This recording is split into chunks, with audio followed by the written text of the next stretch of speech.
everybody, to another episode of This Is My Bourbon Podcast. I'm your host, Perry. With me this week, he's actually performing at the festival. He cut off his sleeves just to show how hardcore and black and metal he is. Welcome, Whiskey Mutant. Sleeveless Whiskey Mutant. Eric Smith, the Whiskey Mutant himself. I woke up and I was like, it's louder than Life Day to record. And I was like, my sleeves instantly cut off on their own. You watched the scissors fly through the air. Exactly. That's so funny to me. We're at Louder Than Life. Literally, as I hit record, a band started playing in the background. We did a whole pregame and our Pours from the Floor, just quiet, chill. It was so quiet and so nice. And now it's louder than life. Yeah, I am a fish out of water here. This is very much more so Eric's scene. Yes. Literally or otherwise. The scene. Scene King has returned. Scene. Yeah. The music is also so much louder right now than it was at Bourbon and Beyond last weekend. Yeah, Perry, give us a quick comparison from last weekend to this. Louder. Way louder. Lauder and a lot more black. Yes. There's a lot like more. My soul. Sure. What stage are we behind? Are they starting with a Black Sabbath cover? I don't know. I can't tell. No, I don't think they are. Yeah, crazy, man. I'm just happy to be here with you. I'm happy to be here too. It's just wild. This is. When I sent in the request emails for us to be a part of the festivals, I requested for Bourbon and Beyond and Hometown Rising, two very opposite festivals from where we are now. And they were like, oh, we're not doing Hometown Rising. Do you want to do Louder Than Life instead? I was like, well, yeah, sure. I don't see why not. So here we are. We're doing Louder Than Life. They were like, you got the mutant. You're getting into Louder Than Life. So here's what's happening currently, what I think is happening currently. You and I have been sitting down doing this for about 50 minutes. Yeah. Right? Between the pregame chats, between the Pours from the Floor, between all this stuff. And we have had artists walking around and look at our table, and I think they see me, and then they look at you with your tattoos and your cut-off sleeves and think, oh, that guy's busy interviewing somebody. And the other big thing about that, too, is that I don't have another mic set up, which actually I need to do soon so we can... Right. We got to get a couple more mics set up just in case. But it's just very funny to me. I love it. I just love the atmosphere, I'm dude. happy to be here, dude. I just love the atmosphere. It's part rock fest, part local hometown gingerbread festival. I feel right at home. After we get done with a couple interviews, we're going to walk across the field and we're going to go get some food. Heck yeah. Because I'm starving. Heck yeah, dude. I'm so hungry, man. It's just in a good mood right now. It would also put me in a good mood if you would go and follow the show and Eric on our separate social media accounts. One is @MyBourbonPod. That is all over the place. The other is Whiskey Mutant. That's mainly on Instagram. If you want to support the show, too, you can do so by heading to patreon.com/MyBourbonPodcast for as little as $1 a month. But for as little as $5 a month, you get a bunch of bonus content, which includes the pregame chats, the Pours from the Floor / Samply Irresistible.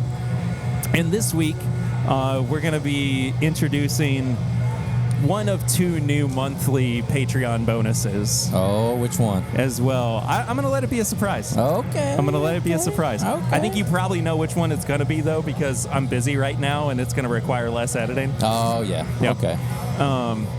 But I'm very excited. I'm very excited for that. So go check all that out. But we normally start episodes out with sips and snacks or flying blind. And this week, it looks like we have a flying blind, if I'm not mistaken. We do have a flying blind. You know I ain't going to come unprepared. I just shot some Jack Daniel's single barrel proof. That's the way to go. That's the way to go. I had a protein shake as we were getting out of the car. I had a Red Bull. I've yet to have wings. So neither of us. Oh, I think they have wings here. Oh, hell yeah. Yeah. So Eric has blinded me with something. Also, we're not going to do a review this episode because we did one last episode in conjunction with all the interviews and everything, and it was a 2.5 hour podcast. Which thank you for listening to it. If you done so. we're still getting more feedback from that. We literally have ADHD Whiskey part of the McGriddle conversation. It's true. Now. He has entered the chat literally. Yeah. Yeah. We'll talk about that in just or do you want to go ahead and get it out of the way? Oh, I don't care. Let's go ahead and get it out of the way. Actually, he secretly called me out. Then he called me out on Instagram. He challenged me to pair his favorite protein bar, which I am going to do. But then in a private message, he made me feel really dumb. He said, because last week you said, and this is the ongoing McGriddle debate that we've been having, right? Yep. About whether or not cheese belongs on a McGriddle. It doesn't. Now, here's one thing that I'll bring up before we get too far. That Joseph Brazo's theory is that you don't like cheese on a McGriddle because the McGriddle itself has been made to be too sweet. Like the patty, like the bun. Like the bun with the syrup and everything. Like it's a very artificial sweetness. Whereas you get something like a real pancake. See, I agree that probably makes it even worse, but I'm still, if you made a homemade McGriddle with the best little pancake ever, I still wouldn't put cheese on it. Still wouldn't. We're going to do it. Okay. We are going to make, and I don't know when yet. I haven't gotten that far. We're going to make you like the cheese. It's not, no. We're not going to do that. What we're going to do is we are going to do a homemade McGriddle, find ways to incorporate like the syrup into it and everything. And we are going to put it up against a McDonald's McGriddle. Bro, they're bigger than what he had on last week. You know that guy? Well, he was here last week, too. Oh. His media. Oh, didn't know. He's I don't trying know to how show you would off have. now. Yeah. But I want to see if not only we can find a way for you to enjoy the McGriddle, but if we can also improve upon the McGriddle. Okay. I will go I'm for talking, it. I'm talking fresh sausage. I am talking a fresh egg that goes on it. We're going to do like some aged cheddar. Okay. So that there is a good cheese. It's not just stupid American cheese, which, by the way, American cheese is not good cheese. Is it even real? It's not a real cheese. No. It is. It's a dumb. Anyway. But we're going to make little, like, pancake sandwiches buns for you that have some kind of, like, syrup infusion with them. Okay. So that we can prove once and for all that the cheese belongs on the McGriddle. Okay. It's going to happen. Okay. That's all I'm saying. Okay. That's all I'm going to say. All right. I'm finished talking about it for now. Next week, we'll come back. We'll do something special. Next week is actually episode 250.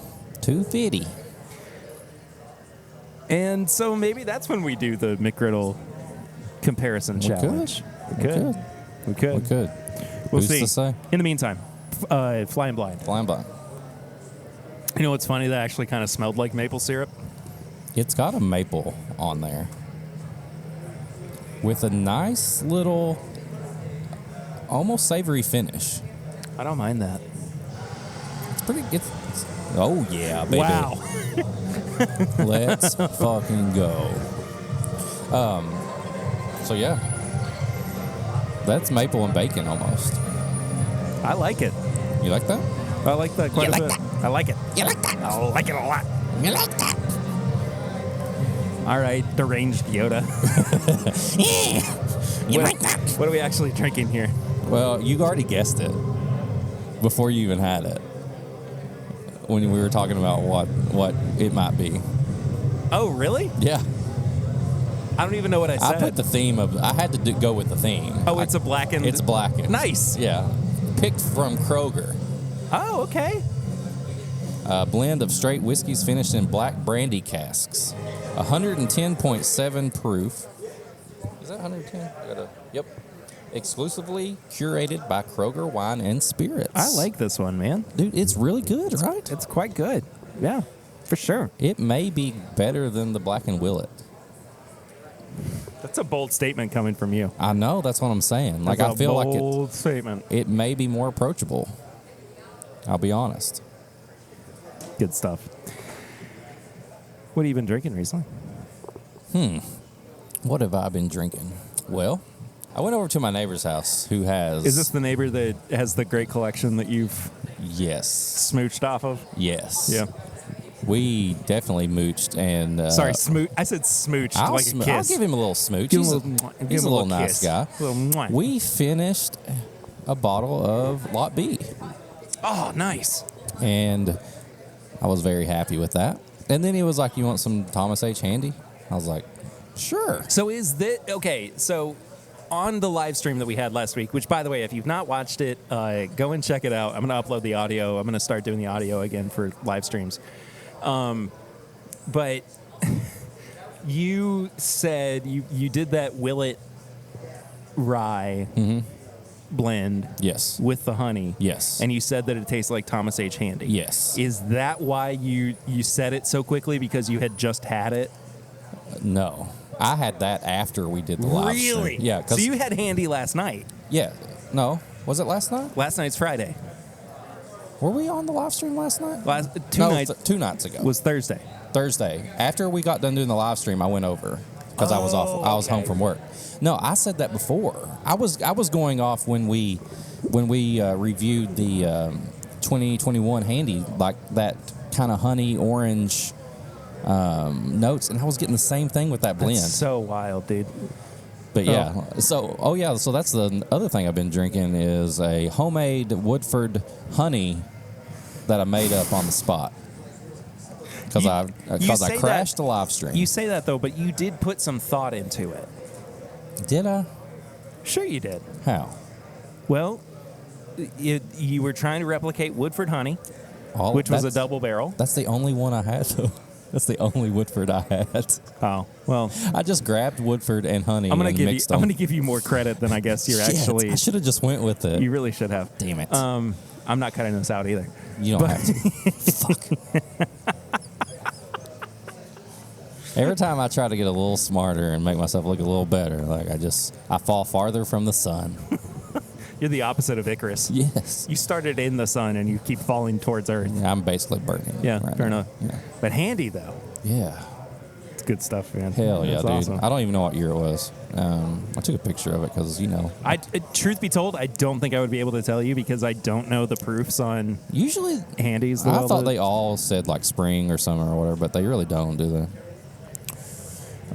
Wait. 128.8 proof. Ooh. Oh, see? Okay. I'm all right with that. Yeah. I'm all right with that. What you been drinking? Well, less. Drinking? What's that? Well, the reason is that, and for anybody who doesn't know, I started a new job last week. He did. He's been a hardworking man. Yeah, I'm back to the 9 to 5, 40-hour-a-week grind. And it's weird. It's weird because I've been just a stay-at-home dad taking care of Eden for the past year, basically. Hey, you don't get paid for that either. You really don't. You really, really don't. What if we got paid to take care of our own kids? I'm not going to get into it. Anyway. But so I've been drinking significantly less, and it part of that is because I have responsibilities and I have to be up super early now, and my schedule this week was so crazy, and like it got to the point where Friday came around and I only had like 6 hours left that I had to work during the day, and so I was done by 2:00, and I was like my initial reaction was, I'm gonna grab a drink because you're done with work and you just want to have something, and it was like, no, it's 2:00, I can't do that. I mean, I could do that, but I needed to, be responsible. I had to take care of Eden that night anyway. So I've just spent less time drinking. Not to say that I haven't had a few pours, but we did get a bottle of a Knob Creek pick from Adam in Nashville. Did I talk about this last week? I don't know. I feel like you did. Maybe I did. Nashville Barrel Society. Right. Whatever. They did or Bourbon Society, excuse me. They did a Knob Creek pick, which I'm going to wind up getting at least a bottle more of. Really? I love it that much. What's the year? How old is it? It's over 10 years. Wow. Yeah. Which I think leads a little bit of credence to its quality. But I mean, otherwise, like Turkey 101, I had Virgin Bourbon 101 too. I still have not opened that bottle. Dude, it's so good. I had that, and then I had Taylor Small Batch right after it, and the Virgin blows it out of the water. Absolutely blows it out of the water. Okay. I was really, really impressed with it. So that's about it. Well, honestly, hardworking man. Do we have any kind of housekeeping to take care of? The only thing I can really think of is that next week is episode 250. Next recording will be episode 250. Yeah. We've touched on McGriddles. I'm trying to figure out if we have because here's the thing, we've got 250, and then in a few weeks we're actually coming up on the 5-year anniversary of the podcast. So I feel like we should be celebrating 5 years more so than 250 episodes. Yeah. Let's just celebrate everything. We can do a big celebration at every episode from now on is a celebration. It's like when you wake up and you're like, it's National This Day. Yeah, so next week's 250. Few weeks we're going to do 5 years of the show. But we'll still do something special for 250. Yeah. So, stay tuned. Stay tuned indeed, especially because we are going to be doing some interviews over the next little bit, and that's going to be the episode for this week, is us talking to more artists, musicians, friends, probably some bourbon people too if we can. Yeah. So, hope you enjoy.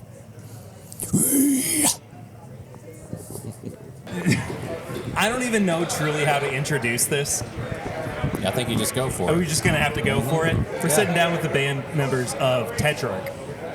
And this is really special for me because I get to see an old friend of mine, Josh, whom I have not seen since we were 14, 15. Something crazy like that, yeah. Something wild when we were both at church camp. And I mean, you were playing Joe Satriani for the... Yeah, was that it was New Orleans or something like that, right? No, we were in, I think that was when we were in Georgia. Georgia. In Macon. Oh, okay. It was either that or North Carolina. Yeah, I think Macon. That sounds right. Yeah, that sounds about right. That's crazy, though. But it's super cool to have you guys on the podcast, for sure. Thank you, yes. Eric was telling me that he was kind of perusing your all's catalog for a little while. Once I found out that you were friends with somebody from church camp that was in a metal band, I was instantly into it. And I was like, because I feel like I grew up in the church camp scene, and then all of a sudden I'm not anymore, and but I feel like all my friends who listen to metal and were into that stuff, we all were from Vacation Bible School. Yeah. That's hilarious. It's true, and it's just, I don't know. I thought it was awesome, so I was definitely jamming them. Were you allowed to listen to metal? No. And that's the thing. Therein lies the reason. Yeah, I was sneaking CDs and like. I had to do the same thing. I wasn't allowed to listen to metal. No, I couldn't listen to anything. And yeah, I lived with my grandma, and like she was always trying to look at like. She was like, "You can listen to some country," and so I would. Did you grow up on '90s country too? Yep. Mm-hmm. Yep, I did. The Tim McGraw. Yep. Alan Jackson. Yep. Yeah. Alan Jackson's got a whiskey coming out. Yeah. Does he? He does. It's called Silver Belly, I think. Okay. After his hat or whatever. That's pretty cool. I didn't know that. Weird. Yeah. It's weird, man. It's weird. And that every time I tell somebody that, it's that pause where they're like, how do I react to this? I think it's because everybody has everybody has a brand of booze that. Yeah. I mean, it's fitting for a country artist to do it because it's like country and whiskey kind of go together, anyways. Yeah. What would Most be of theirs suck though. So. What would be the ideal Tetrarch whiskey or alcohol collaboration? Ooh. I'm going to leave that to them because I'm not a heavy drinker. It would probably have to be something that tastes, for Diamond, something that tastes closer to water. Okay. So the more water down. So I.e. water. Yeah, water. I'm not like Yeah. I'm not sober by any means, but I just have always loved water. I'm on board with that. But How do you like the music water that they have here? in the can, Yeah. I mean it's fine. I like it's it. water. When it's cold, it tastes better than It it is does. definitely better cold. Which I guess for sure. isn't very fun to answer your question, so I'm gonna let Josh take that one back. But I definitely do love me some water. What would I? Well, we're not quite distinguished enough to be like a Johnny Walker, little Scotch or anything, but that would Okay. be nice. That'd be I really feel like cool. we're more of a. We fall somewhere in between a Fireball and a. Hell yeah, I'm down with that. I want to see you guys get your own offshoot of like, jug, whatever comes in the plastic jug. you know, like Blackened is Metallica's whiskey. I want to see you guys have like your own little offshoot of that too, where like you got a sub brand or something with them. You never know. Theirs was we actually- know the people. Theirs is I actually mean, good. It was really good. It's It smooth. is. Smooth. We actually just had some too Yeah. a little bit ago. We but- had some when we played Epicenter. They were there, and we Nice. had. They gave us taste of it, and we were like, pretty smooth. I was tipsy after it, but it was good. So do you know like the gimmick of that? What they do to that bourbon or whiskey? Play Blackened, right? They say that they put the barrels like on the floor and they have these like these subwoofer kind of and they just speakers or pump something. that in They just there. pump Blackened into it. Yeah, I don't know how much I believe that. Why would works. they pick? I wonder why they would. What about the song Blackened makes a good whiskey, though? You see, I could pick Because it's what another it Metallica does to song. your liver. There we go. I mean, who am I to tell Metallica what to name their whiskey? That's a great whiskey name, but I'm just saying, I would name it Nothing Else Matters. Because by the time you get, Nothing else matters. I mean, Because that nothing else. no, I like that because that like separates it from any other whiskey that's on the market, right? It's like this is the one that we've got to go for, and everybody else should go for it at the same time. Nothing else matters. fair. All right. Well, if they ever have an annual release called Nothing Else Matters, you all can sue because they, took your idea for sure. All right. Enough about that. I want to talk about the band specifically too. You guys have been around and together for going on about 10 years now. Is that right? Yeah, that sounds about right. Ish? Yeah. Yeah. So how has your all's relationship with each other kind of evolved during that time, as well as like your songwriting process too? I think that it's like anything. It's like you become family, closer than you are with your own family sometimes, because you're around each other all the time. We rehearse hard. When we have a tour, a festival, it's every day in the practice space together. Yeah. We tour together. So, it's like anything. It's like a family. Yeah, and like we started in a van together too. So like, it's like you're literally on top of each other. And we did that for the first 7 years. In a van, sleeping at Walmart. Literally to get away from each other, you just get out of the van and walk down the parking lot. Like But it's then, and you do that, and you're like, I'm gonna get away from everyone for a little bit. And then one by one, everyone trudges over to wherever you are. So I want to go to this Starbucks because no one drinks He Starbucks. would be like, I'm going to go to Starbucks, and then one by one, we all walk into the Starbucks. Anybody want to see if Starbucks is the only place that has internet. But no, we love each other, and I think people can see that when we play on stage, the chemistry. Yeah. A lot of bands, it's hard to keep that chemistry, and we've been fortunate in that aspect. Yeah. Where's Louder Than Life kind of fit for you all in terms of like scope? Because like this is a festival that's been around for a while too, you know. Right. But, I mean, you know, everybody's perspective is a little bit different too. How are you guys kind of feeling about being here and being able to share your music with these folks? I mean, playing these festivals are always a highlight because you're on them with bands that inspired you to play, you know, or that inspired us to play. Yeah. And it's kind of like a pinch me moment a lot of times. Even after playing many of them, you're still kind of like, can I cuss? Oh, Yeah, absolutely. Okay. Go for it. Yeah, you're just still kind of like, sometimes you're like, how the fuck did I end up here? You know, you like look around, you know, like. I don't know. There's 2 church-going boys now. So it's one of those. That's It's What up, hey, LJ? okay, what's up? It's definitely like Hanging out with a dude from Seven Dust. No big deal. it's definitely rewarding. Let me say that it's like a rewarding, and it's definitely like a career highlight, especially like going from like playing the side stages to playing the main stage to playing the main stage at a little later time to having production. It's like just watching the growth of it and everything. It's cool. It's really cool to see. It's a humbling experience, I think. Yeah, for sure. What's kind of been like that, aside from like, you know, kind of going up a little bit higher on the bill and everything, what is the one thing that you guys kind of look at and go, I think we've made it at this point?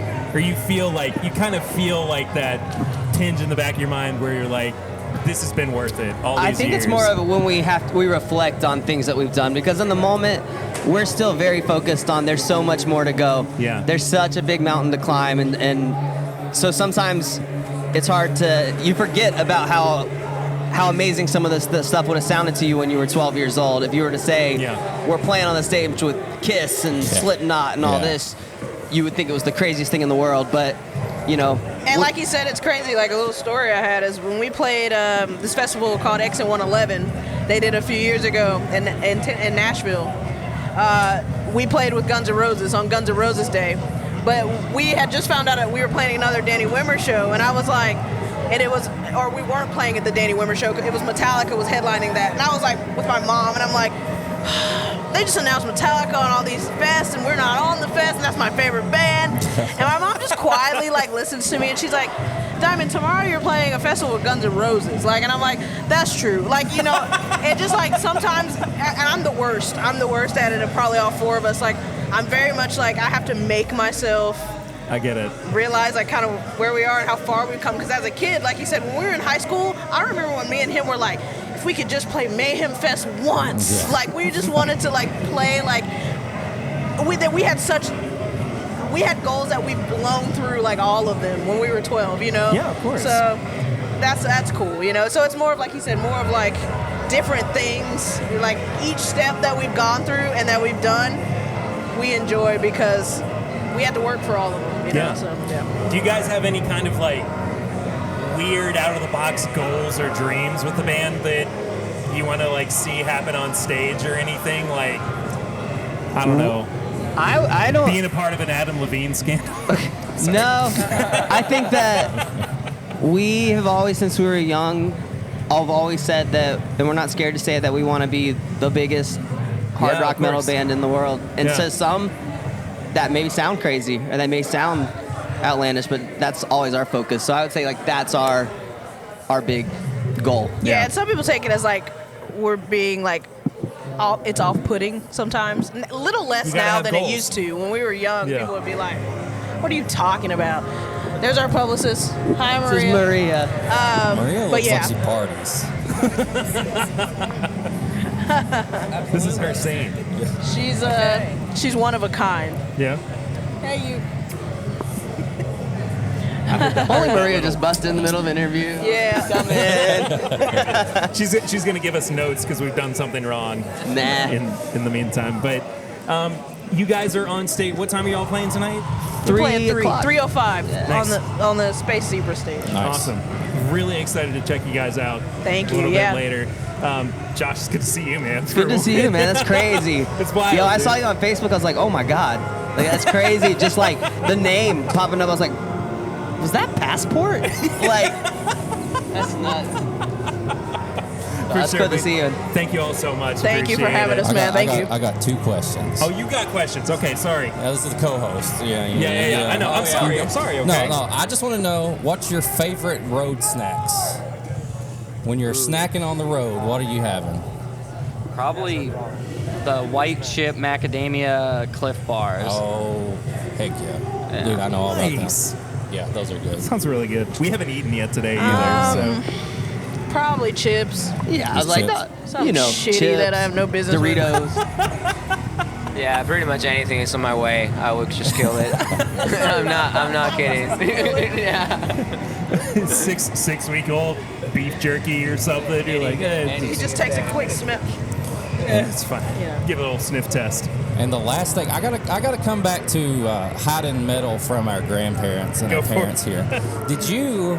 Gotta talk to my guy down here. Sure. Did you ever have like a technique to get like? I would take my uncle's country CDs, take the CDs out, and I would put like my Slipknot CDs in that. So if my grandma saw the cover, Yeah, she'd be like, oh, okay, this is okay. this is Did good. you ever yeah. have any way of sneaking it in or hiding it? So I would have friends burn CDs for me, and then I would hide those CDs somewhere, but my parents would always find them.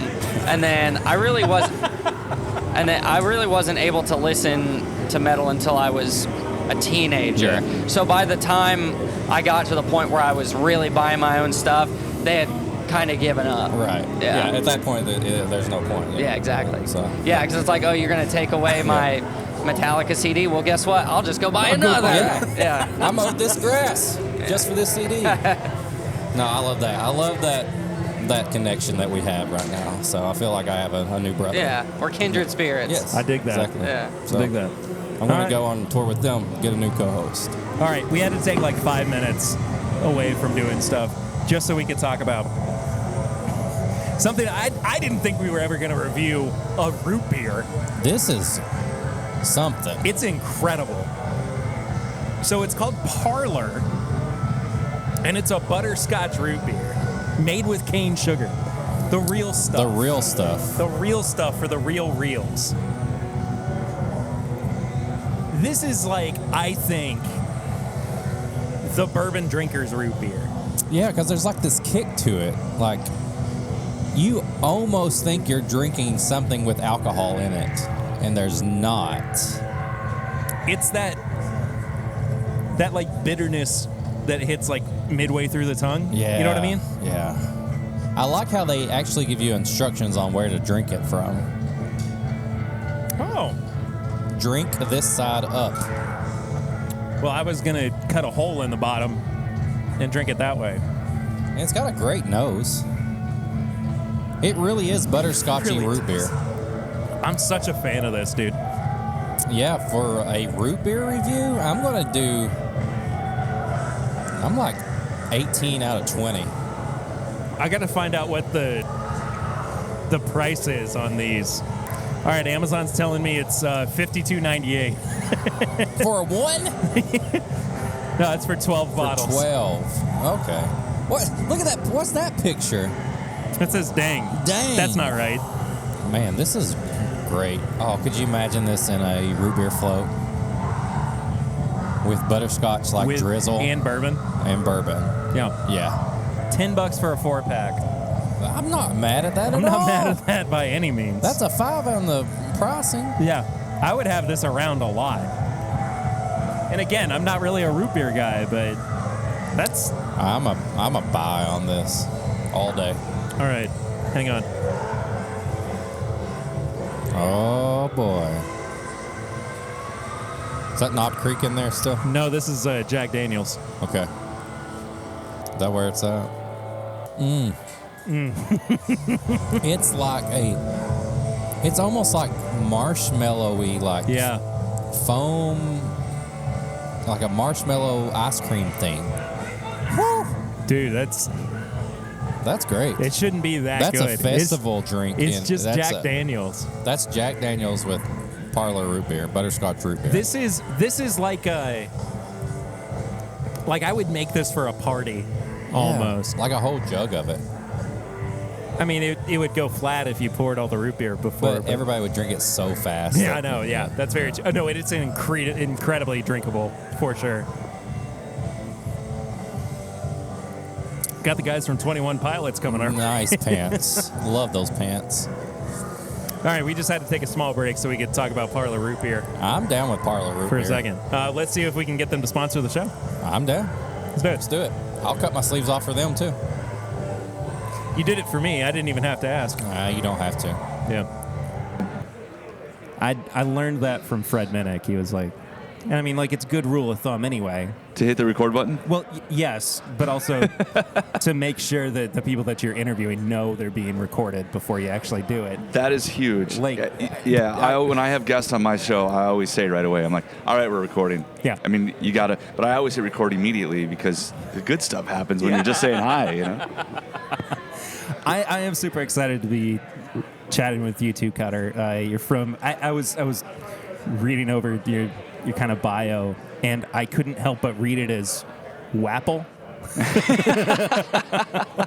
Yeah, WAPL in Appleton, Green Bay, Wisconsin, where I do a morning show. Yeah, man. As I read that too, my mind went, God, did they have any kind of like controversy when WAP came out, and like, was there any like, were people calling it up and being like, oh, something's off here, or like, or was that just a happy coincidence for you all that I think it showed was up in some Google searches somehow? Well, here's the deal. Like, so when did WAP become popular? Like, we were kids, but like, what, 80s, 90s? Like, when did WAP? You know what I mean? Well, back in the day, Jungle Juice, and I mean, it's all the same. Okay. I think I've just dated myself a little bit, because my reaction was, or my thought was, Cardi B. Oh my God. No, I just dated myself. I'm the old guy. Apparently. There we go. That's good. We just apparently the gray in the beard didn't give it away enough. Dude, I started going gray a little bit in 2020. I mean, it's just like been through my temples and like my hairline and everything. Sure. And I can't tell whether or not it was because of the pandemic or because my wife got pregnant right before the pandemic started. I'm going to say all the above. I think so. It does kind of feel like that. But I want to talk to you about your career in radio too. And I mean, you've been to God knows how many of these at this point. Oh, festivals? Right? Yeah. And, you know, I'm interested to see from your perspective, COVID aside, how these festivals have kind of changed throughout the years, and what your kind of perspective on the music business as a whole is now, as opposed to maybe like the first couple of festivals that you went to. That's an interesting as a professional. That's an interesting question. I think it changes as it grows, right? Sure. It has become, you know, at first, God, you had the DWP festivals, and at first it was, you know, Rock on the Range was kind of the big one in Columbus, Ohio. And when we started going there, it was very much community, very much let's get all the radio people in there, let's get all the media people in there. And you had all the press, you had, you know, there's Rolling Stone, and there's Revolver, and there's, you know, whatever. When Revolver was still just a magazine.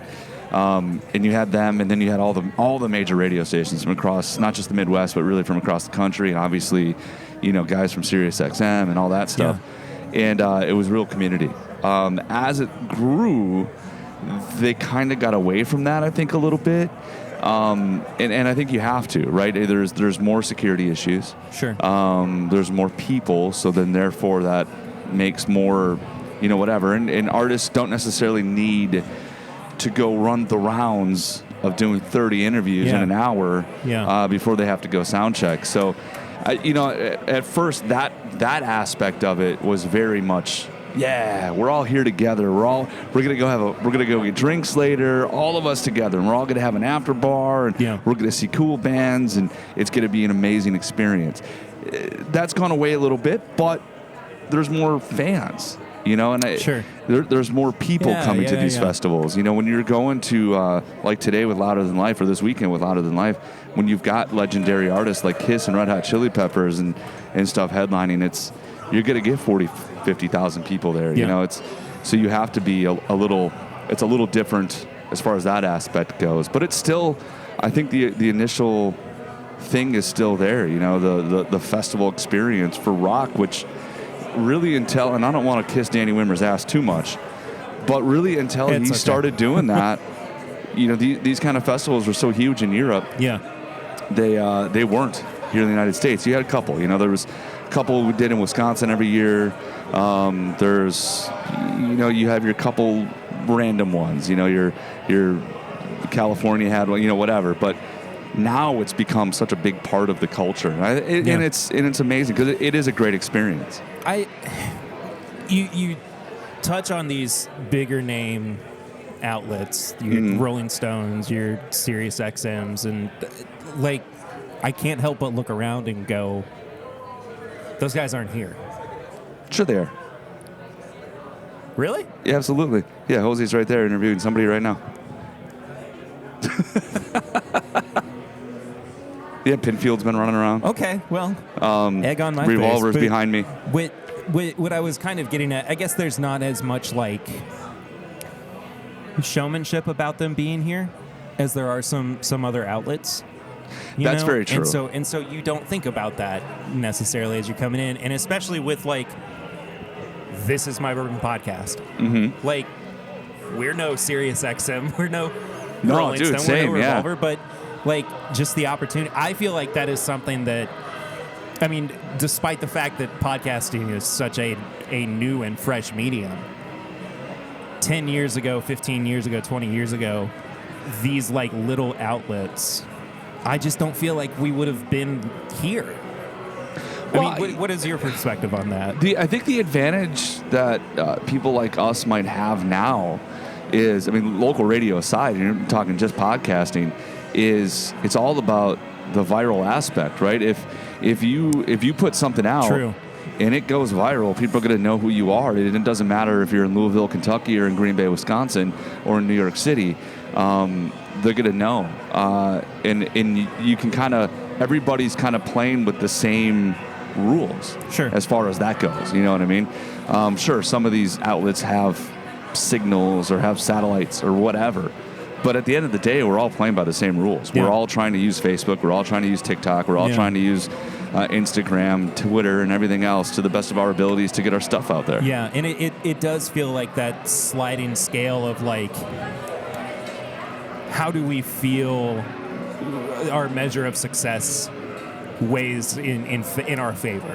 Yeah. Because I think that I'm almost word vomiting right now.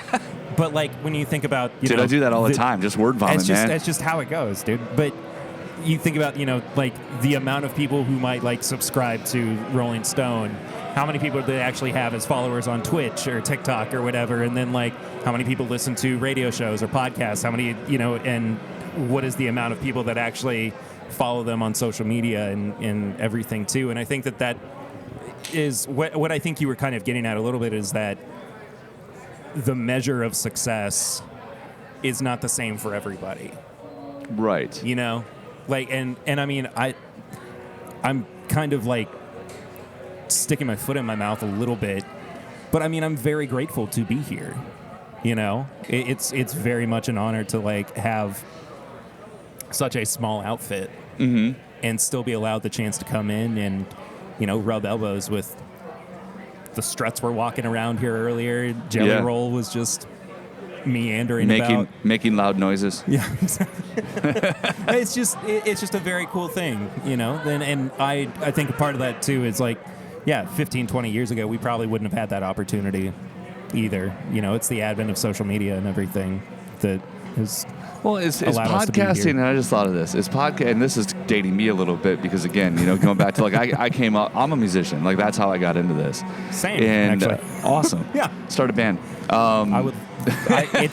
It's not as easy as it used to be before I had a kid. But oh, dude, I hear that. Man, I miss being on stage so much. What do you play? I'm guitarist. Yeah, me too. Singer, guitarist. Okay. All that. But I put out an independent album in 2014. Okay. And so I've just I've been writing since then, but I just have no chance to get into the studio or get other people to sit down with me because, this pays the bills more than music ever did. Well, yeah. For me. Absolutely. And so I had to kind of pick my battles. Dude, I play in a jam band cover band now. Like, are you serious? I do, yeah. And it's fun, dude. It's me and one of my best friends, and we both play guitar, we both sing, and we have different musicians that play with us, and we just literally just go play bars on the weekends, and that's it. Like, we both have kids, both have real jobs. They own an axe throwing business, which has been extremely successful. It's called Razor Axe. If you're ever in that area, like in Wisconsin, go check it out. But I released an album in 2001, so before digital anything, we had it on MySpace. Yeah, that was the cool. Like, we had it on MySpace. You know what I mean? Exactly. And I mean, how many artists were found through MySpace during the a lot the odds, actually. You know, a lot. And you know what? I mean, to be fair, it did allow us to go play some cool shows. I mean, you know. And then that was it. You know, it broke up and went away, and you try again, and you try again, and then you have kids, and then you maybe try again, and then you play get divorced, band. And then you try again, and then you do a different career path, and then you play in a cover band. Yeah. It's pretty much how it works, right? That's the life of a musician in a nutshell. So, but podcast. What I was going to say before is I feel like podcasting has kind of become the new fanzine, and so when I was a teenager, right, you had fanzines like in the punk rock scene. And in Green Bay, where I grew up, especially, it was huge. You know, before Green Day signed their deal, they were in town. They were never actually in Green Bay, but they were around. You know, my band I was in when I was 15, 16 years old opened up for Blink-182 once. Like, you know, at a small club on a Tuesday. Like, it's so just cool. It's so weird, right? And I was looking through old flyers and like Anti-Flag, who are going to be playing later today here. Played there all the time, and you know, all those punk, the Donnas and the Queers, and like all those punk legends, right? Jesus Lizard and all that crazy stuff. Little Blue Crunchy things and Money Boss Tones and you know whatever. That so much, man. It was and that was the scene though, and really that became that way because of things like fanzines. Yeah. So you take what it is now, right, and you have some of these artists becoming big on like TikTok and whatever else. It's sort of like that again. It's the underground, and if it becomes popular, you can't ignore it. Yeah, exactly. Because it's everywhere else. It doesn't matter if the gatekeepers like it or not. I don't know if you swear on this, but go ahead. Fuck the gatekeepers at that point because it doesn't matter. Yeah, you know what I mean? absolutely. Like the fans have spoken, and I love like the old punk rock in me loves that. Like it's. You know, it's weird, like sitting here and thinking, even for just a brief second, that podcasting is kind of punk rock, isn't it? It is. It's nerdy. It's nerdy punk rock. It is nerdy punk rock with a bunch of guys who wear trucker hats and have beards. And drink beer and together. Drink bourbon. Or bourbon, for sure. But I mean, like, and we try to like justify or find ways to vilify what it is that we do. Yeah. Just to say, hey, we're actively trying to be a part of a community. Yeah. It may not be the community that people might most readily associate us with, but we are just trying to be a part of something. I mean, well, I think and dude, correct me if I'm wrong, because you guys do more of a lifestyle podcast, right? So, I mean, pretty much, yeah. And I'm just interviewing people, like that's mine. But if you go into it realizing, like a musician, if you go into playing in a band knowing you're never going to be Metallica. So just go have fun and do what you do. Yeah. If you go into a podcast realizing you're never going to be Joe Rogan, because that's crazy. Yeah. Or even back in the more popular podcast a few years ago, like Adam Carolla and stuff. Yeah. If you know you're never going to be that, but you go in and you do what you do and you have fun doing it, and if you can make a little change, do it even better. Yeah. I think that's the best part. And the way I kind of like justify this. And I'm sorry that we're getting into like the weeds of it or whatever. No, but dude, it's like, I'm in. The way I kind of justify it is it's like an extra paycheck a month. Yeah, absolutely. Like that. If I'm just just that little bit of extra allowance to kind of like, make it seem justified that I'm spending this time doing this, and I do spend time away from my family. Yeah. Like I could be at home napping with my daughter right now, but sure. I mean, like I have the passion to like be here and talking with people, and I mean. I do as much like lifestyle stuff as we do. Interviewing is still a huge part of what I do with this show. Mm-hmm. And it wasn't anything that I had an interest in or a passion for until I started doing this podcast. And then all of a sudden, I was like, oh, I'm pretty good at this. And then Fred Minnick says, oh, you're really good at this. And I'm like, well, I'm not going to stop doing this now. Like, there's no Dude, reason I met for me. Fred the other day for the first time. What a trip that guy is. I said this to him last week. We hadn't seen each other in 2.5 years. Yeah. Last week was the first time that we got to see each other, hug each other, sit down and talk since the month before the pandemic started. Wow. And I've always just in the back of my head said he's my mentor. Mm-hmm. Like, he's the guy that I can always go to with questions, and he will always give me an honest answer, and just very constructive, honest, coming from a place of love feedback that he gives as well. And I'm very fortunate to have him, like, in my life. But also, I understand that, people look at him and go, that guy is the biggest douchebag that I've ever seen in my entire life. Like, I get it. Like, I'm not immune to the way that he can be viewed by people. Right. That's just part of it. I mean, not everybody goes around, wears an ascot, and drinks whiskey. And says this tastes like marzipan. So. It's hilarious. I just wanted to kind of sit down and pick your brain for a little while. Yeah, man. On all this, because, as far as things go, as far as I'm concerned, I'm like the new kid on the block when it comes to a lot of this. But I just love being here. I love this atmosphere. I was at Bourbon and Beyond last weekend too, and it was a very different scene than what this is. Well, because that one's more like bourbon, and then the music is more alty and stuff, right? Because Pearl Jam headlined. I saw the picture of that. Yeah, Chris Stapleton headlined Sunday night too, and I mean it's less like focused genre-wise, I guess. But then, like, I say that, and Snoop Dogg's played it Louder Than Life, and Ghostman played yesterday. Exactly. Action Bronson's later today. Yeah, like there's just so many. You can't be as like, oh, I can point to one genre that they play at Louder Than Life, as opposed to Bourbon and Beyond, where it's like a dozen different genres. Right. But I mean, it does kind of wind up going a little bit like that here too. Maybe not as much as Bourbon not as much. Beyond. Yeah, it's definitely more focused on the hard rock and heavy metal aspect of things, dude. But as a metalhead and a punk rocker, like, I love Action Bronson. I really do. Oh, he's fantastic. I don't know, he's great. Yeah. But that's all right, dude. You gotta get to more. Get to more. Bourbon and Beyond. I've never been to Bourbon and Beyond. I've never been a big bourbon guy. I actually just found out. As I sit here and sip no, bourbon. it's fine. I have celiac disease, so like. Oh, really?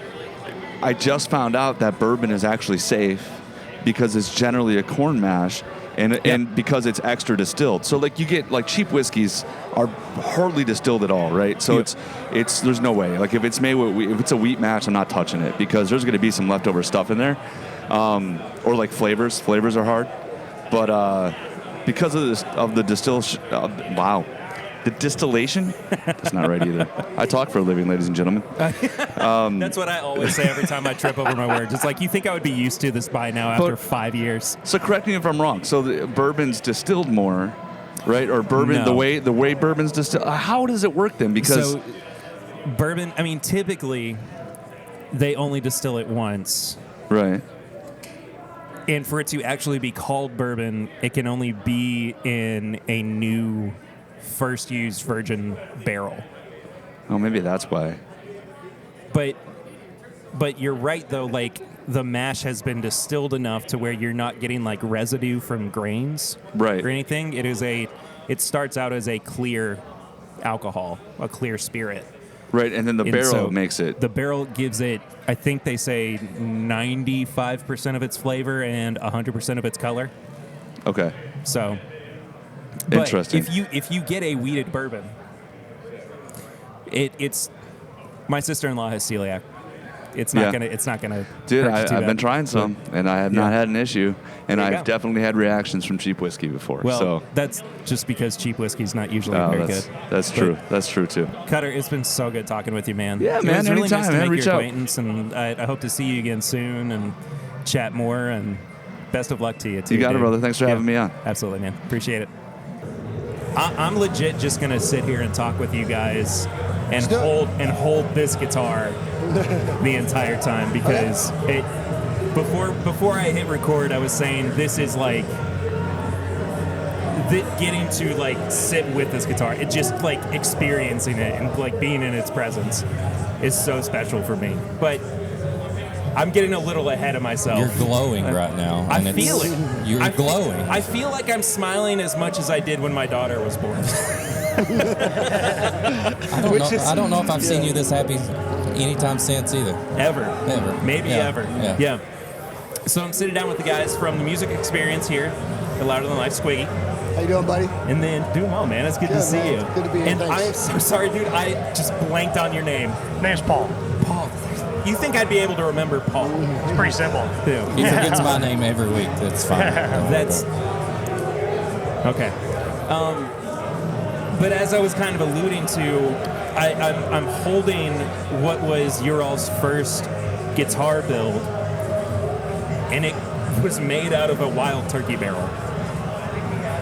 Yes, it is. What was made out of 100% made from a barrel.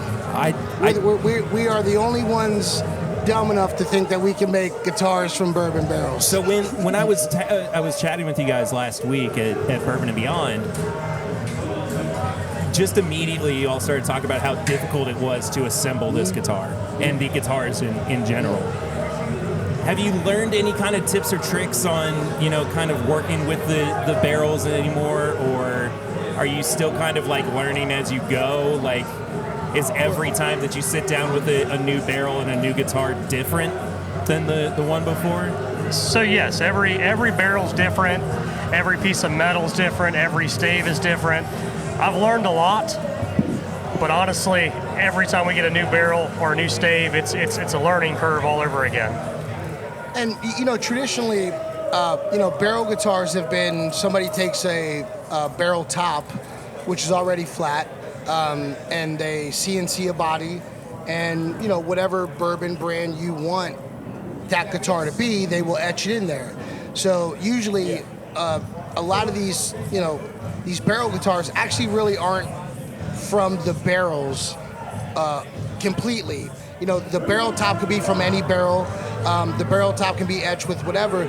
These are the only guitars that are actually made from the staves, the metal, the binding, the top. I mean, every part of the barrel is encompassed in the guitar. What was the kind of the inception of doing this? Because, I mean, it wasn't just a like, oh, I think I'm going to do something different and build a guitar out of a bourbon barrel, right? I mean, there had to have been some kind of love for bourbon beforehand.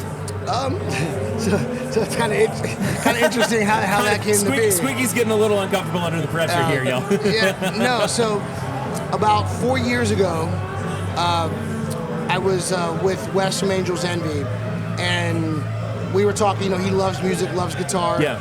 And me and my buddy Ron, we were like, dude, we should.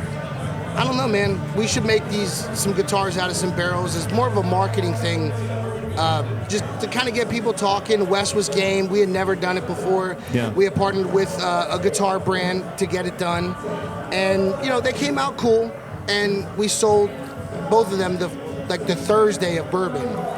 And we were like, oh, man, there's most certainly something to this. And then COVID hit. And it just wrecked everything. And then we kind of wanted to resurrect the idea, but even more in depth of what we did with Angels Envy back in the day. There was, when we did the Angels Envy guitars, they weren't as authentically barrels as this one is. And Paul and I have a mutual friend, and Paul's the absolute only guy on the planet that can actually build these guitars. There's nobody else that can build these guitars, I assure you.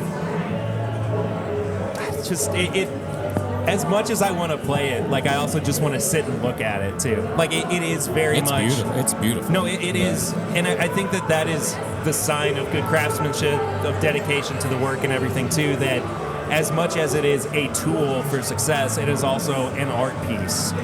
And I played through all 6 of the ones that you all had on display last week. Each one of them, despite the fact that they're all Telecaster shapes and whatnot, all of them felt uniquely their own. Thank you. They all felt like they deserved to be celebrated, not just because they were made from bourbon barrels, but because they were their own creation. And I'm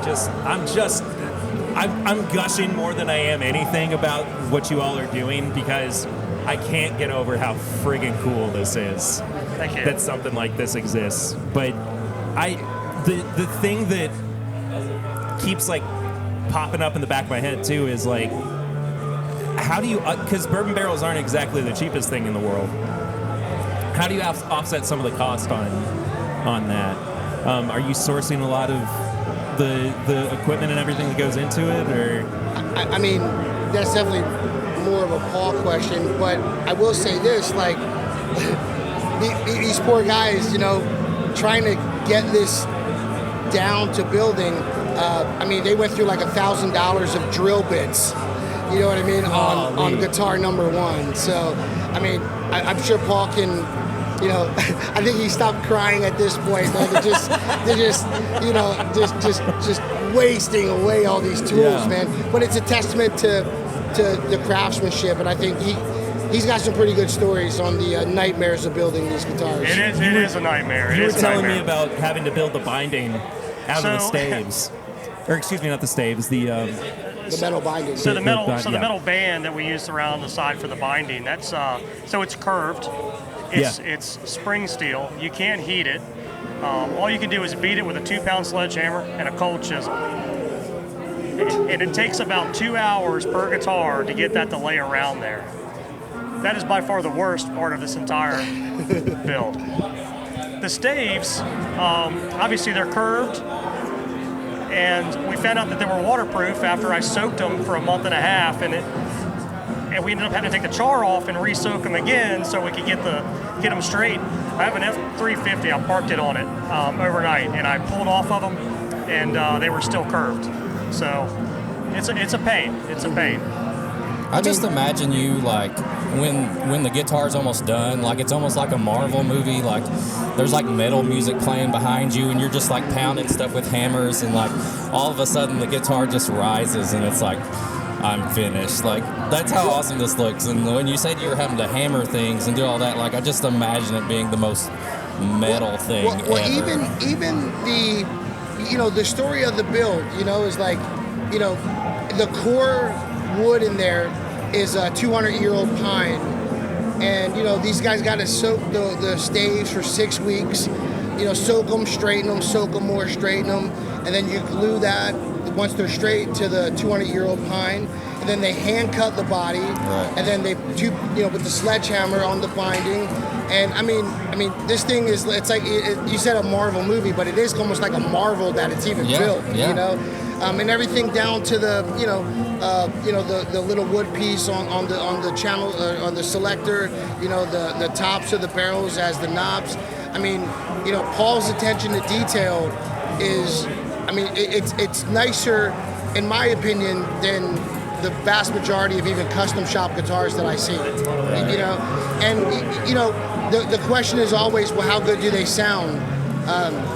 You know, incredible. They sound amazing. It's and you know, Paul worked with the pickup company. I mean, it really is a feat, man. These guys pulled off something amazing building these guitars. Yeah. Has Wild Turkey like seen? Has anybody seen this? Like, is this? Yeah. Have they? I didn't know because this looks like something they would want in their gift shop to me. Like, and I feel like they should be reaching out and be like, we need a whole wall of this stuff on there. Yeah, I mean, you know, Bourbon was kind of our coming out, you know, as launching the brand barrel guitars, and yeah, most of the distilleries made their way over. Yeah, and. You know, we're happy to say we have relationships with them all now. Good. Do you think have they mentioned anything of maybe like a special barrel they have that once they empty it, they may want a guitar made out of it? Oh, yeah, of course. Yeah, that's kind of where this is going to go. You know, just brands putting out their kind of like their small batch bottles. You know, there'll probably be some small batch guitars that'll go with those bottles. Right. That's amazing. I love it. You know. Perry's in his own world right now with this. His pants are getting tighter. I just can't help it. I just can't help it. And here's the thing that like keeps hitting me in the back of the head too. y'all are never gonna part with this guitar. You can't, right? Because this is the thing that showed like that you had the metal to do it, and you had the ability to go out of your way to make something so special and so unique. And like, this should be played and should be loved, but I mean, just as like a trophy hanging over your fireplace, I mean, I could see it just serving that role just as well. Well, just kind of like Paul said, like there's never going to be two guitars alike, ever. Oh, for sure. Even from the same barrel. So it's like every guitar has its own, it's got its own story. And, like I said, like Paul's, the way that he puts these guitars together and, the stories that he tells with the guitars. And, I mean, it's just, like, I look at the guitars, like, I didn't see the guitars until the Thursday of Bourbon. So up until Thursday of Bourbon, that was only one that really existed. Right. So, like, he showed up Thursday, and it's like, yeah, man, it's like a kid in a friggin' candy shop. You know what I mean? You're just like, dude, and you're just so taken back by the craftsmanship. Yeah. And no, it's there. You just feel, and it sounds so like oddly romantic, but you just feel the love that's gone into it. And I think that as far as like boutique guitar brands go, you want everything to feel like this. It doesn't have to be bourbon barrels. It doesn't have to be, reclaimed wood from the Nina, the Pinta, and the Santa Maria. Like, you want something to feel like it has a connection between the maker and the end product the way that this does. I commend you guys so much, and I'm so excited to see what happens next. And like, there's a big part of me too that like on the next barrel pick that we do, to send it down to you guys to get it made into a guitar. Like, I want one so badly, man. I'm gonna be saving my Tooth Fairy money for a while to to be able to bring one home. But where can people learn more about you all too on the internet with the guitars? Well, so for the barrel guitars, it's barrelguitars.com. But just, Paul just as a luthier, he's got a company, awesome guitar boutique in Brunswick, Georgia, called SoGlo, and he makes, SoGlo customs. And you could probably talk more to the SoGlo stuff. But yeah, I mean, every guitar Paul builds, whether it's made out of barrels or made out of whatever crazy wood he found somewhere, under a tree or under a water or whatever. His regular guitars are amazing too. So yeah, man, tell me about SoGlo, man. So SoGlo Guitar Gallery in Brunswick, Georgia. We opened with our own 32 personal guitars, and from there it's just grown. We started building guitars, amps, pedals, but it seems like anything I get my hands on, we can't keep it simple. Yeah. Can't keep it simple. Like every one of those guitars there, I say they have an attitude, because from straightening the metal to the staves to that one there was on the stage with As You Were Army Band, and it had an attitude. It sounded amazing. So it's got attitude, man. It does. It's got attitude. Paul, Squiggy, thank you guys so much for sitting down with us for a little while. My pleasure, man. Talking about this absolute beautiful product that you've brought into this Thank world. You, man. Thank Talk you guys. about it as much as you guys want. Thanks, man. Thanks for having us. Yeah, Thank you. Thank you, guys. Sitting down now with the guys from Radkey. You guys are out of... We're out of St. Joseph, Missouri. Right. That's right. Sorry. My brain went Mississippi for a second, and I was like, that's not right at all. But first of all, y'all put on a killer show earlier. Thank you. I enjoyed the heck out of it, and it's really funny having seen you guys, what I'm going to call in your element. Totally. Right? On stage, full of energy, full of life. Y'all are kind of a little more reserved off stage too. Yeah. Was that kind of is it just because you feel more like you're in your element, in your right place when you're up on stage? Like, that's how I feel. Like, since we were homeschooled, we're kind of like shy, so all the touring was us kind of growing into ourselves and learning how to interact with just the world. You know what I mean? Yeah, so for sure. People. yeah, so world. stage is like really a good. That's our safest spot because it all stems from that. That's like trial by fire too. Totally. Right? I mean, to go from being homeschooled to just all of a sudden having to be in front of thousands of people. But I mean, like, it's worth it, right? Yeah, I mean, absolutely. you guys are doing great, and you've got people who are there enjoying your music for your music, not just because it's a festival. Totally. Right? It's a great feeling. Yeah. What got you guys into this? Because I mean, that's a pretty big leap. Yeah, well, Mentally, emotionally, you know. Like, what it was our dad came home. Like, we'd always been into like some rock music, whatever dad had played, but one day he brought home School of Rock, and that changed everything. I love because that that is so like much, dude. that packaged rock music in such a great way for young people. Uh-huh. And that our dad had all that in his record collection. So yeah, thanks to Jack Black and our dad. Were you guys here on Thursday? No, sadly. So you didn't get to see Tenacious D? No. Have you seen Jack Black since? At any point? We've Have you never crossed even paths? got to see, never crossed paths, never seen Tenacious D live, but I know someday we'll be like, hey man, School of Rock, was a life changer for, I feel like, a lot of people. Jack Black is so aware of like social media.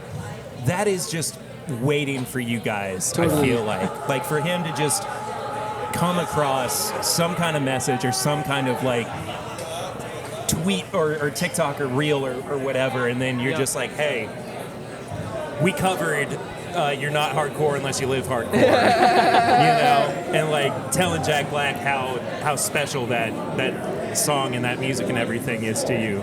I'm going to poke y'all a little bit. You gotta do it. You gotta The Legend of the Rent was way hardcore.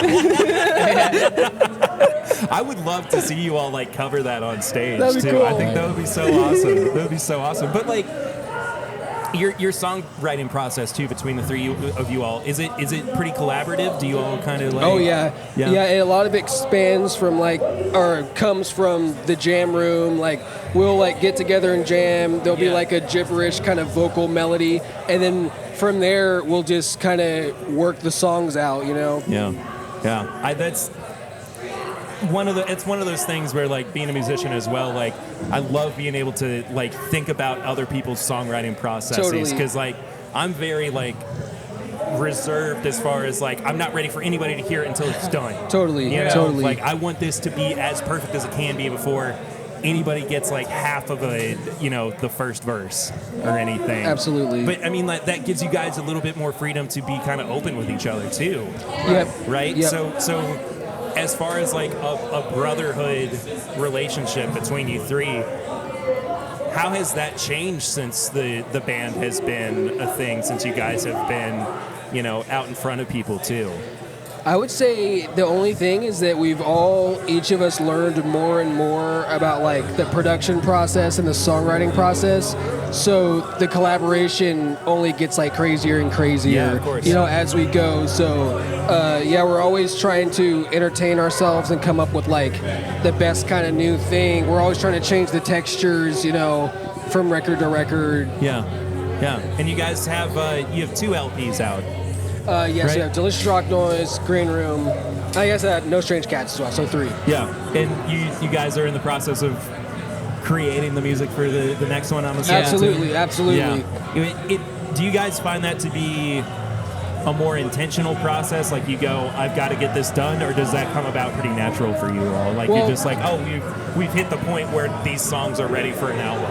Well, for us, like we really wanted to spend a lot more time in the studio for this round of songs, so we've made sure to be kind of constantly doing singles and stuff like that. Right. Like we're in there on the road, back in there, so there's like a real, like we've never really done a record like that before. Yeah, very cool. Also, it's just good to have you guys in Kentucky. Yeah. Have you guys played in Kentucky at all before? Yeah. Same kind of response you think so far that you had like today as well? Like you've got kind of a home at least in Kentucky? This has been really sweet, and then I was really happy to see everyone come into the stage, for the opening set. No, I guess it wasn't opening. We're second, but seeing everyone coming up, that was really cool because I was like, this is nice. This is gonna be a good day. For sure, guys. I appreciate y'all so much sitting down for a little bit, talking your tunes and everything. Where can people find you on social media or anywhere to follow up if they would like to check you out? You can find us as Radkey Rock on Instagram, and we're Radkey on Twitter. We're on Facebook, TikTok. Yeah, we're on Spotify. Anywhere you get music, we've got our music up there. Yeah. I feel like you had something you were going to ask. I got to ask You got to ask your question. My question. I'm sorry. As a big snack guy, I always want to know what you guys like to eat on the road. Like, what's your favorite go-to snacks when you're on the road?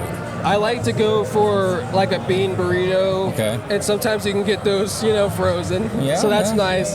And Slim Jims and beef jerky are pretty big for me. Gotcha. There you go.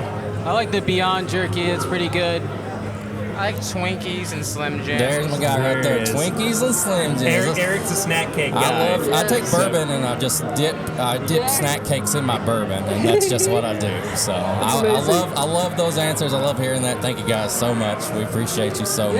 Yeah. Cheers. Everybody go listen to Radkey. Yes. Y'all are killer. Yes. Thank you. Cheers. Cheers. Eric, I think it's time that we take a step back and we talk about our tips and/or bits for this week. Episode 249. 49? Oh my God. What do you have to recommend to people this week? Well, I'm going to save Andor for later. I think you haven't. Have you watched Andor yet? Oh, I see the pun that you did there. No, I have not watched. I have not watched Andor yet, and the reason is that I keep asking my wife to watch the trailer to see if she thinks she would like it or would want to watch it, and she keeps saying I'll do it, and then she doesn't.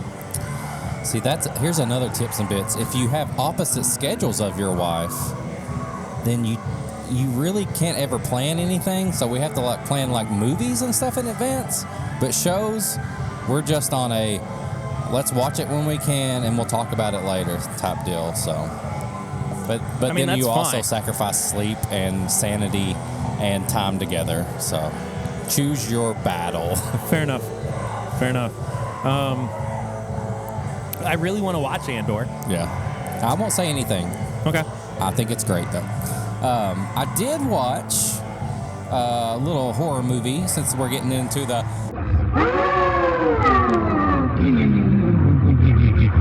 season. It's a movie called Pearl. Oh, yeah. So Pearl is the prequel to X. X is a horror movie about a group of adults or young adults who go out into this kind of this farm, and they decide they're going to make an adult film, and the old people that own the farm are not who they seem. So Pearl takes place before that, and you find out what is going on with this crazy old lady from X. Gotcha. I think it's just a fun combo. X and Pearl is a fun combo of horror movies. Are they like top horror movies ever? No, they're just fun. They're just fun horror movies, and I think Pearl actually makes X better. And if you haven't seen it, there is a post-credit scene that will lead into the third movie. Oh. So I won't say anything else, but stay for the credits. But Pearl's fun. It's just shot in a way that makes you feel like it's an old time like family movie, and then all of a sudden it's not. I can't wait for us to watch and talk about Werewolf by Night. Oh my God, I love Werewolf by Night. I feel like that is the one trailer you need to watch before, because we should do like a put it out there we're going to review this horror movie this week, so people who are listening can watch it that week too, and ooh, that's a good idea. Talk with us as they're listening. I love that idea. I love that. I think that it's a really good time to be a fan of horror movies. Yeah. Right now as well. So it's spooky time. It is spooky time. Speaking of spooky stuff, Lucy and I just started the newest season of What We Do in the Shadows. Oh, we did too. We're 3 episodes in. We are 2 episodes in. That first episode, I was peeing myself laughing because it was like they had not missed a single step. Not a step. And it was just so good, man. I love that show so much. It's genuinely one of my favorite shows of all time. It's just such a good mix of that kind of weird humor and horror and yeah. I love it. I love it too. I mean, I made a reel with the audio from it on there. I want to get somebody from What We Do in the Shadows on the podcast. God. Let's get the doll. Oh, the Nadja doll? Yeah, let's get Nadja's doll. Okay. Let's see what we could do. Let's see what Full we could do. video interview. That would be with so Nadja's funny. doll. Oh, that would be so weird and funny. Anyway, this has been a lot of fun hanging out and chatting it louder than life.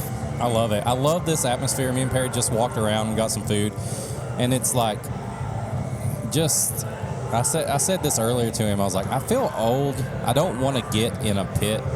I don't want to crowd surf. I just want to walk and look from the back and just enjoy metal. And just being able to talk to you right here while there's bands playing in the background, whether I see a band I like or whatever, this is just a cool thing to me. Yeah. And we get to do more of it in the future. Yes. I'm down. So I'm very excited for that. Thank you all so much for listening. Hope you've enjoyed. Eric, bring us on home. Let people know how they can support us and all the things that they can do to just follow along. Follow along. Go to patreon.com/mybourbonpodcast for as little as $1 a month.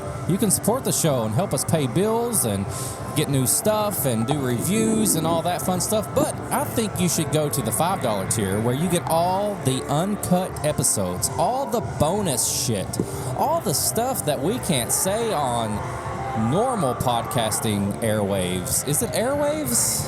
Sure. Audio files? Just say airwaves. It's just stuff. I said earlier, too, we're going to have the debut of a brand new Patreon-only series this week. Yes. So... Is that $5 or $1? $5. $5. Get in on it. All the bonus stuff starts at $5, aside from anytime I do the odd catch-up post. Yeah. And that's for $2 and up. Gotcha. $1 is just, hey, you're here. And thank you so much for being here. Patreon.com is the best place to support the show. If you want to get some merch, it's bourbonshop.threadless.com, whiskeymutant.myshopify.com. If you want to leave a voicemail and we'll read it on air, it's called the Barrel Ring segment. You can call 859-428-8253. Leave us a voicemail and we'll talk to you on air. If you want to follow us on all social media, Facebook, Twitter, Instagram, at MyBourbonPod. You can follow me at Whiskey Mutant on TikTok, Instagram, Twitter. You can follow Perry at PRitter1792 on all socials. We have a Facebook group, This is My Bourbon Podcast Facebook group. You can go on there, get episode updates, and you can share a meme if you want to. We don't care. If you want to follow the show on YouTube, This is My Bourbon Podcast on YouTube. That is a long scream or something. I think it's a guitar, but it sounds like a tornado siren. Is he whammying right now? I don't know who's playing. Oh, no, is he doing the whammy bar thing? Oh.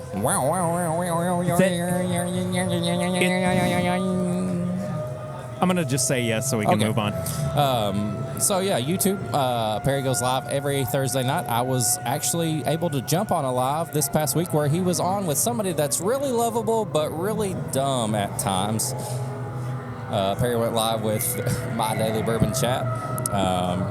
If you want to time skip to about 8:30, the 30-minute mark, I'm